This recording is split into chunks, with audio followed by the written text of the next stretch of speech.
এই যে 5 বছরের জন্য আপনারা আমার ভোট দিয়েছেন, এই 5 বছর 60 মাস আমি খালি কাজই করব, কাজই করব, কাজই করব। নাতি নাতু বর্ষা হইলে স্কুল কলেজে যাইতে পারে না। আমরা ধন সম্পদ টাকা পয়সা কিছু চাই না, আমরা খালি একটা রাস্তা চাই আমার কাছে। আমরা আমার কোনো কিছু দরকার নেই, আমরা খালি রাস্তা চাই।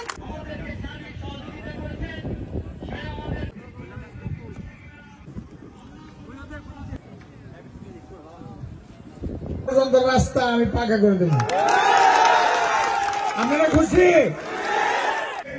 আজগানা ইউনিয়ন আওয়ামী লীগের সভাপতি হাজী মুক্তার আলী সিদ্দিকী সাহেব, আজগানা ইউনিয়ন পরিষদের সাবেক চেয়ারম্যান, আমার অত্যন্ত প্রিয় মানুষ রফিকুল ইসলাম শিকদার সাহেব, উনার ভাই আতিকুল ইসলাম শিকদার সাহেব, আমাদের মেম্বাররা এখানে অনেকেই আছেন, আবুল ভাই আছে, নুরু ভাই আছে, আক্তার ভাই আছে, লুবনা আছে, সুমাইয়া আছে, সবার সামনে আমি বলে গেলাম খালি রাস্তা না।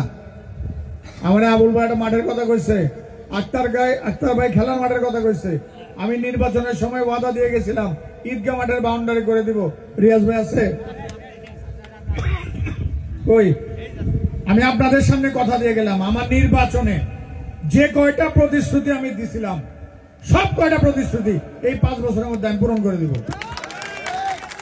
খালি আপনারা আমার মন থেকে দোয়া করেন আর ভালোবাসেন। আমি আপনার কাছে ঋণী। এরপরের বছর নববর্ষের মেলা আইসা জানি বলতে পারি কথা দিয়ে গেছিলাম, কথা মতো কাজ করে দিছি। ঠিক আছে? আমরা মানুষের রাজা হইতে চাই না, রাজা বানাইয়া প্রজা হিসাবে কাজ করতে চাই। ঠিক আছে? সবাই ভালো থাকবেন। সবাইকে আবারও ঈদ উল ফিতর এবং নববর্ষের শুভেচ্ছা। জয় বাংলা, জয় বঙ্গবন্ধু। আসসালামু আলাইকুম।